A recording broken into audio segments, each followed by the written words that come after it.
There is a type of regret that I have seen with watch, and it is terrible. No, it's not buyer's remorse from spending too much. It's something slower, quieter, and much more heartbreaking.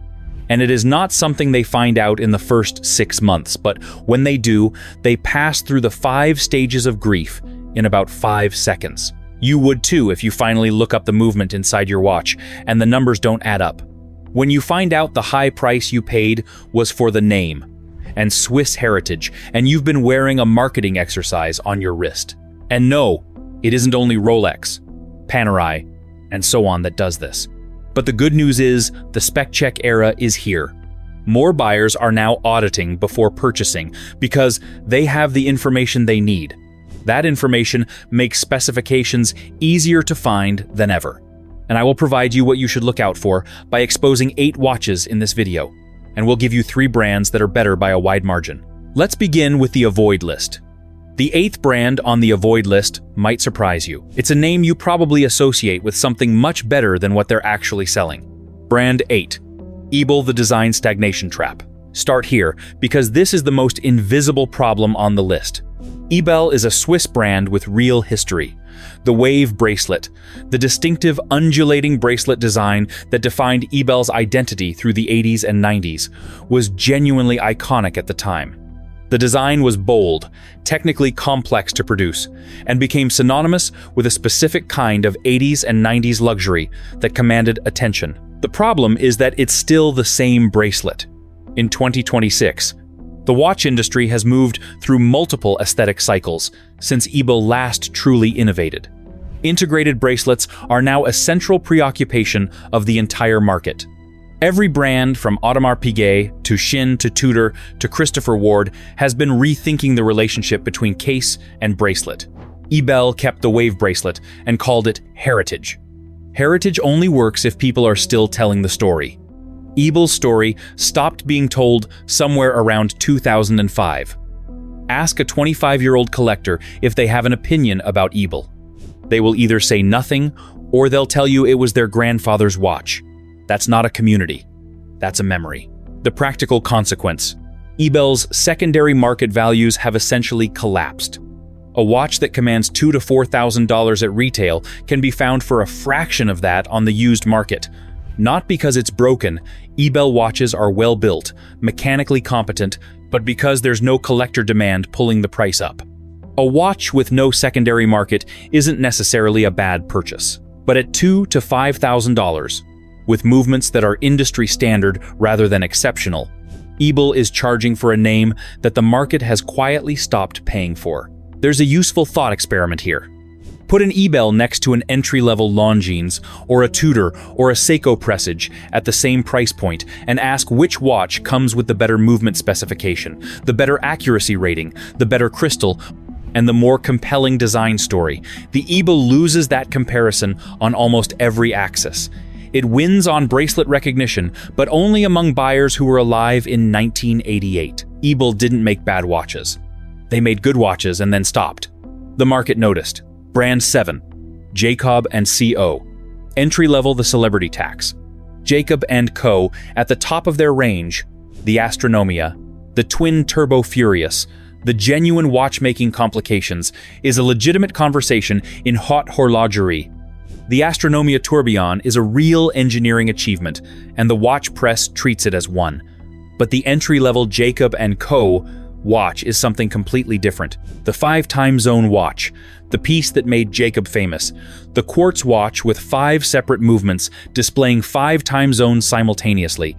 Costs between $1,500 and $3,000, depending on the configuration. The movement inside is a basic quartz caliber. The crystal is mineral glass on many versions. The case construction is competent, but entirely standard for the category.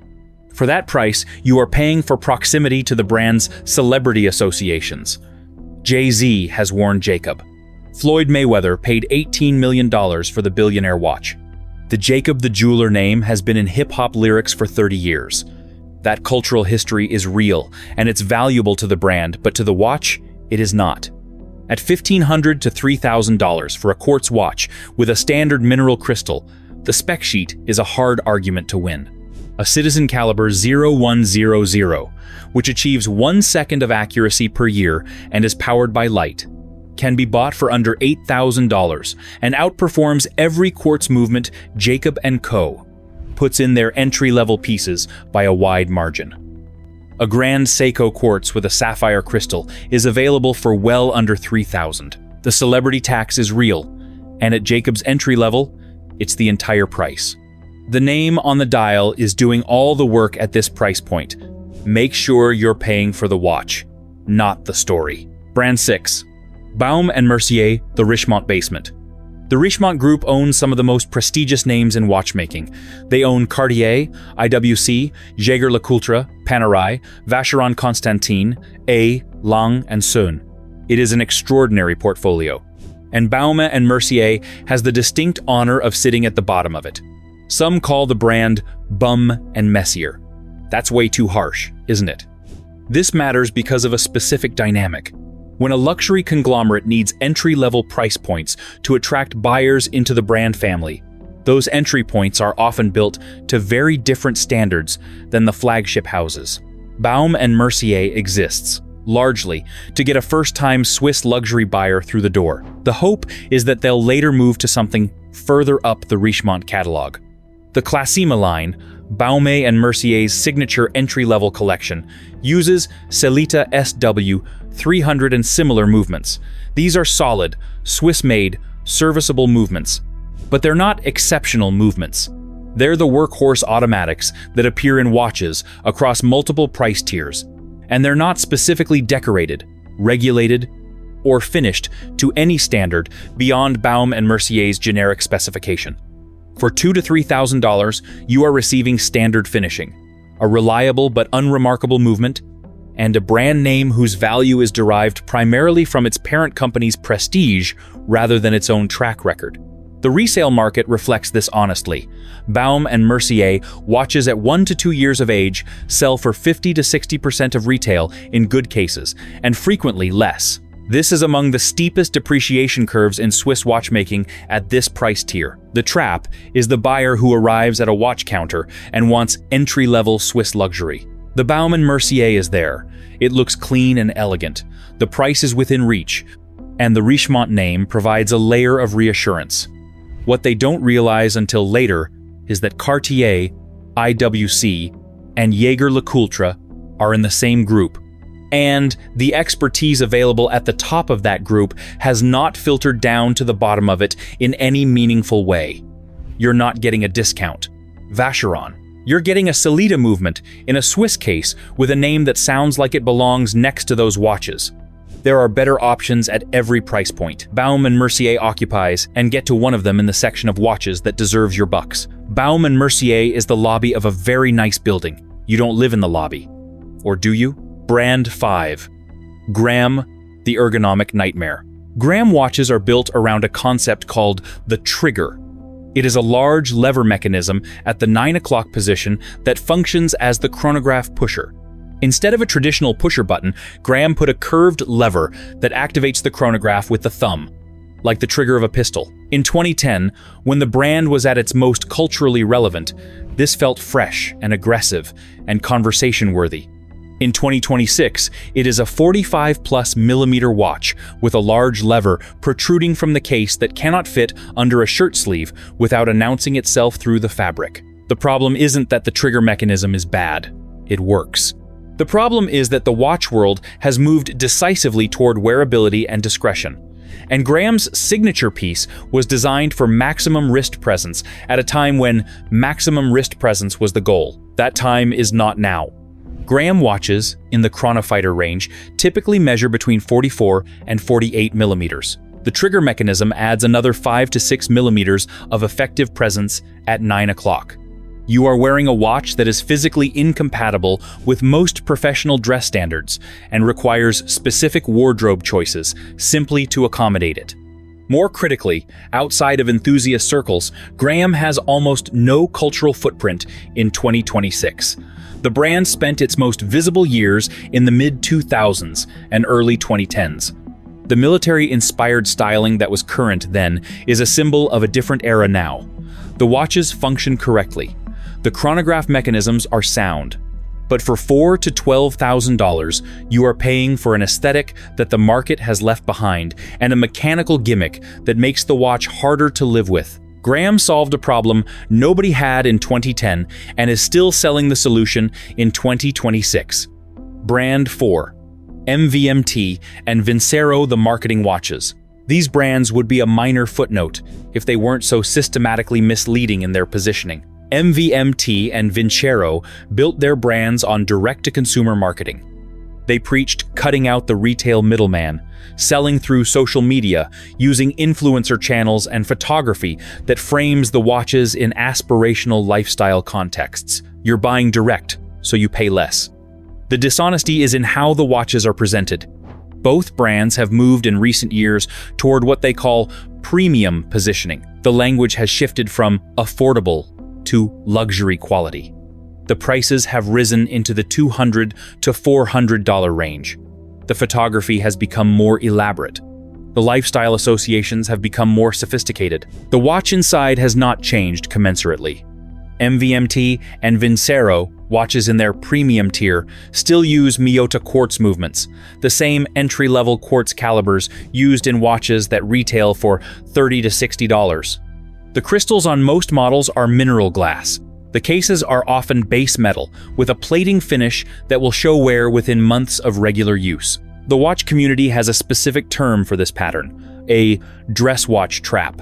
The photography tells you luxury. The watch tells you something different. And the secondary market, which is where all pricing delusions eventually get corrected, values MVMT and Vincero pieces at a small fraction of their retail price, the moment they've been worn. At $100, these watches are harmless. At $400, with premium positioning, they are a systematic attempt to use marketing to charge luxury prices for non-luxury specifications. The tell is always the secondary market. MVMT watches bought at $300 2 years ago are selling on eBay for $30 to $50. Not because they stopped working, because there is no community of people who seek out used MVMT watches. There is no collector base. There is no secondary demand. The brand value exists in the new purchase transaction and nowhere else. The second you buy it, the price reflects the actual components rather than the lifestyle aspiration that was layered on top. Vincero has the same structure and the same secondary market outcome. The watch's function. The story has an expiration date of approximately the moment it ships. MVMT and Vincero sell the photograph. The watch is what shows up in the mail. Brand 3. Chopard Mille Miglia. Classic the brand tax. Chopard is a legitimate watchmaking house. Their LUC line, the manufacture watches produced in their Fleurier facility, represents genuine haute horlogerie at a high level. The LUC 96.01L movement is one of the most beautiful micro-rotor calibers in production. If you spend $25,000 on a Chopard LUC, you are buying a watch that justifies the price in engineering terms. The Mille Miglia Classic line is different. This collection, positioned as a motorsport-inspired, accessible Chopard, uses the ETA 2000 894-2 as its chronograph base. The ETA 2000 894 is a modular chronograph movement. It is a well-proven, widely used caliber that appears in watches from multiple Swiss brands across several price tiers. It's a reliable, serviceable movement. It is not a watch that should be accompanied by an $8,000 to $15,000 price tag under a brand whose manufacture department is capable of the LUC. To be clear, the ETA 2000 894 is not difficult to service because they're standardized and parts are widely available.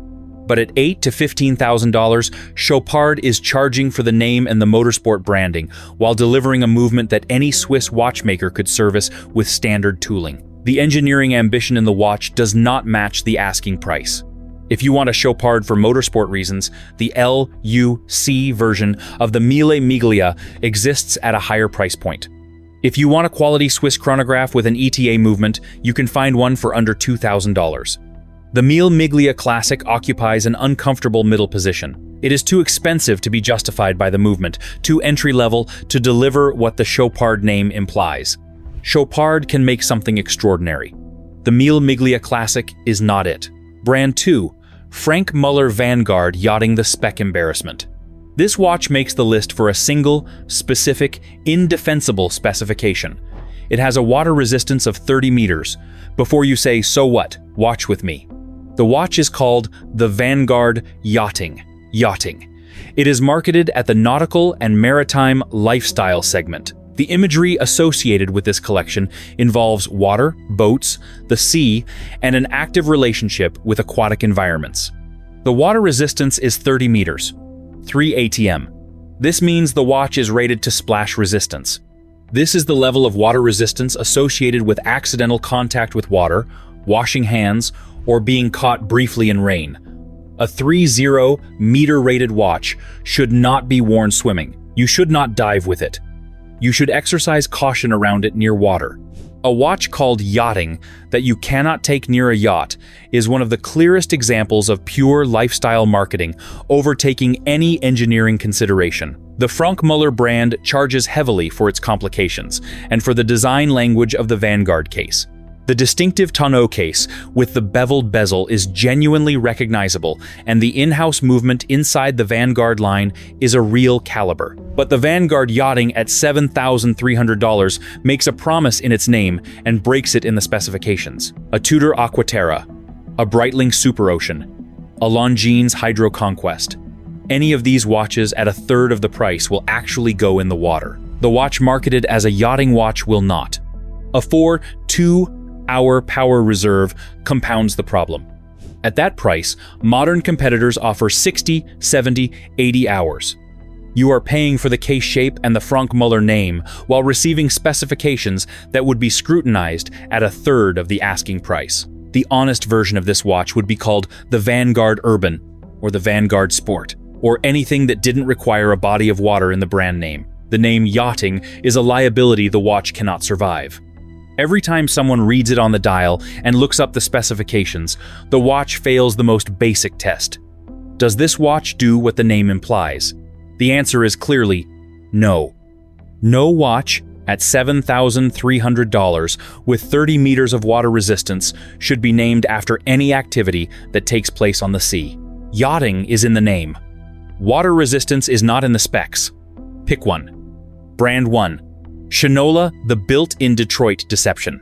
Shinola was founded in Detroit in 2011 with an explicit and emotionally powerful mission: to revive American manufacturing, bring skilled jobs back to a city that had lost so many, and build watches in the United States. The branding was beautiful. The storytelling was compelling. The connection to Detroit was genuine. They built a real factory there, employed real people, invested in the city. In 2016, the Federal Trade Commission formally ruled that Shinola had overstated the built-in-Detroit claim. The FTC found that certain Shinola watches used components that were entirely foreign-made. The movements, Ronda quartz calibers from Switzerland, came from Switzerland. Other components came from Thailand and elsewhere.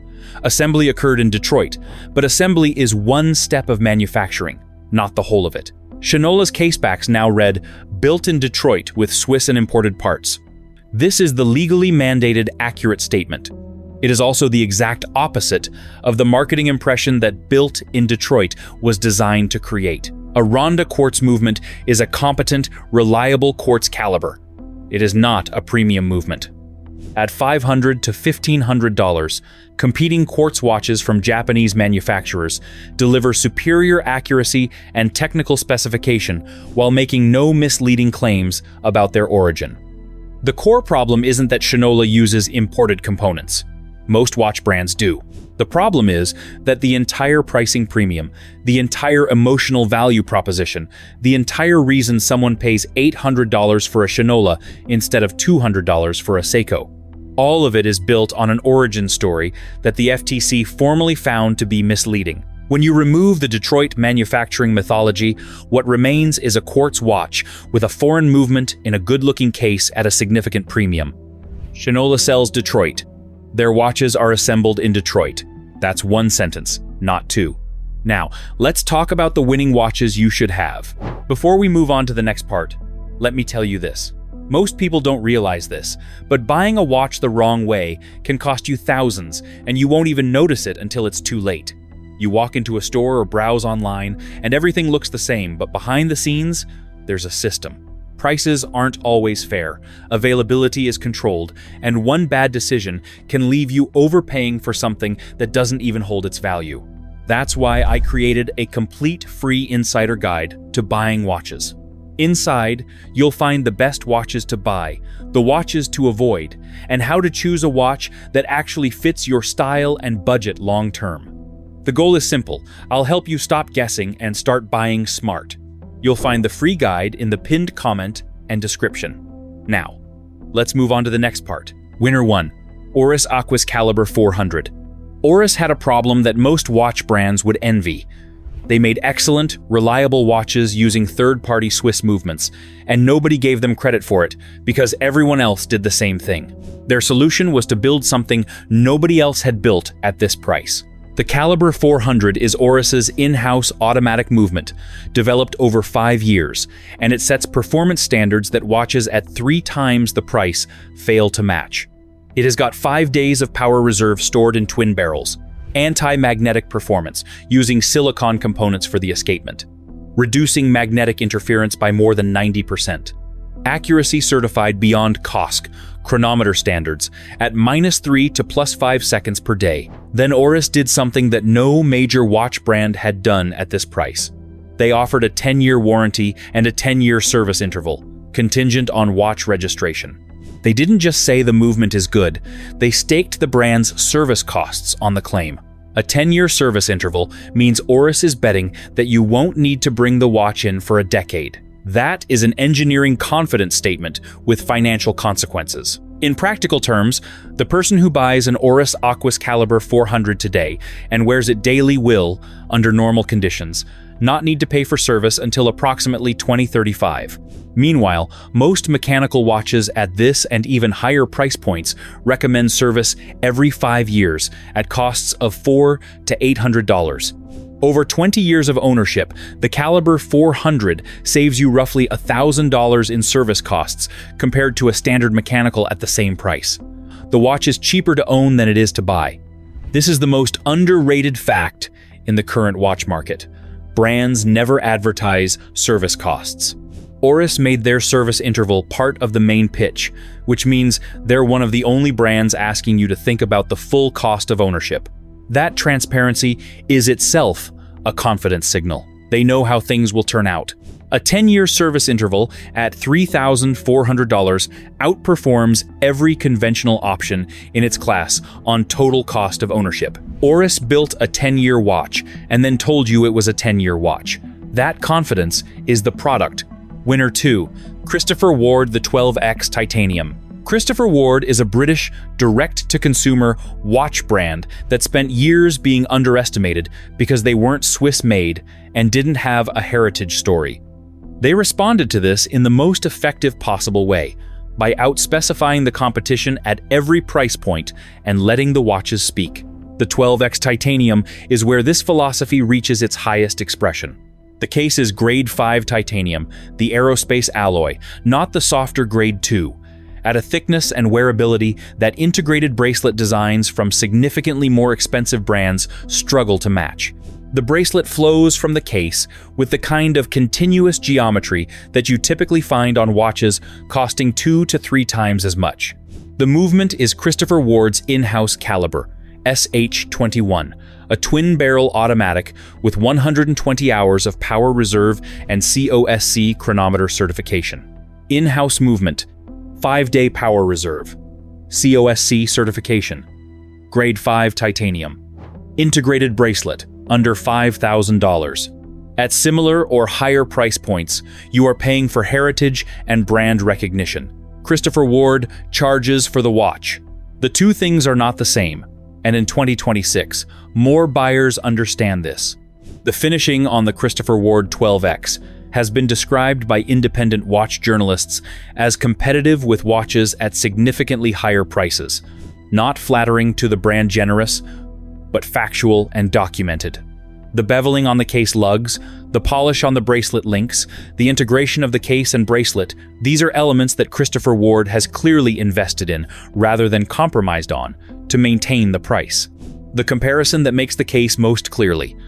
A Royal Oak from Audemars Piguet with comparable specs sits at $30,000 on the secondary market, if you can find one. It has an integrated bracelet, an in-house movement, sapphire crystal. The Christopher Ward 12X Titanium has an integrated bracelet, an in-house movement with greater power reserve, grade 5 titanium, sapphire crystal. The AP will hold its value better. But if you're asking which watch delivers more engineering for the money, the answer is not the $30,000 one. Under $5,000 for all of this is the 2026 value story. Full stop. Christopher Ward builds watches for people who do the math before they buy, and they end up winning. The question is, do you want to win too? Winner 3, H, Moser and CIE Streamliner Small Seconds. This one lives at a different price tier than the first two winners, and it belongs on this list for a specific reason. It is the answer to the question of what independent watchmaking looks like when it's both technically serious and aesthetically willing to take risks. Moser is a small Swiss independent. Their production volume is genuinely tiny. Their philosophy, summed up in their own slogan, "Very rare," extends to design decisions that most brands would not make. The Streamliner's dial has no logo, no indices, no printed text of any kind, just the dial color, the hands, and the time. This is either minimalism taken to a logical extreme or a brand confident enough in what they make to not need to print their name on it. Both things are true. The Streamliner Small Seconds runs the HMC 500, Moser's first manufacture movement with a platinum micro rotor. The platinum rotor is denser than steel or gold rotors, which means it stores more winding energy per rotation, which allows the rotor to be smaller, which allows the movement to be thinner. The result, a case thickness of 10.9 millimeters in a 39 millimeters case with an integrated bracelet. This is a meaningful number in an era of watches that have gotten progressively thicker as complications accumulated. The dial is Grand Fait enamel, a technique involving firing multiple layers of glass onto a metal base at temperatures above 800 degrees Celsius. The process has a high failure rate. Moser accepts this and builds the cost into the watch, rather than substituting a cheaper dial process. The aqua blue fumé version transitions from a lighter hue at the center to deep blue at the edges, and the hammered texture beneath the glass creates a three-dimensional effect that photographs cannot fully capture. $20,000 for a watch is a significant number. At that price, the comparison is against Rolex sports models on the secondary market, against IWC, against entry-level Patek Philippe. Against those comparisons, the Streamliner wins on finishing quality, on movement architecture, on design originality, and on the sheer rarity of owning something with that few examples in the world. Here is the detail that separates Moser from everything at this price tier. The enamel dial rejection rate. Grand Fait enamel is fired in a kiln multiple times per dial. Bubbles, cracks, uneven color distribution, any of these fail the piece. Moser has publicly noted that only a fraction of enamel dials produced reach the standard required for the watch. The rest are discarded. This is a company that builds the cost of failure into the price rather than lowering the standard to avoid the cost. That approach is becoming rarer across the entire watch industry, not just at this price point. Moser makes watches that Rolex buyers look at and quietly admit are more interesting. That is not nothing. Moser makes what they make and dares you to want something more ordinary. 8 brands avoiding the spec check, 3 passing it comfortably. The pattern in the avoid list is always the same. The brand is charging for something that isn't in the watch. Shinola charges for Detroit. MVMT charges for the photograph. Graham charges for the trigger. Ebel charges for $1,985. The brands that win are charging for what's actually inside the case and building the confidence to back it up publicly, the way Oris does by offering a 10-year warranty and meaning it. The market in 2026 is not forgiving of the gap between brand story and watch specification. The forensic audit is now standard practice among serious buyers. Brands that built their business on reputation and marketing spend are finding that reputation has an expiration date when the specifications don't hold up. The process is simple and takes 10 minutes. Look up the movement. Search the actual reference price for that movement. Check the crystal material. Check the water resistance against what the name or imagery implies. Look at what the same watch sells for, used. If the numbers hold up across all of those checks, you have a watch worth buying. If they don't, you have a marketing exercise with a battery inside. Most of the expensive disappointments on the avoid list would have failed a 10-minute audit before purchase. Most of the watches in the winners section would have passed easily. That's not a coincidence. Brands that build honestly tend to welcome the audit. Brands that don't tend to make sure the audit never happens by keeping the conversation at the level of story and aesthetic. The good news: the watches worth buying are genuinely good. Oris, Christopher Ward, and Moser are each doing something that justifies the price in terms that survive the audit. They don't need you to trust the brand. They need you to read the spec sheet. And that's exactly what they want. So, what's it going to be? Let me know in the comments. Smash that like button, subscribe, and I'll see you in the next one.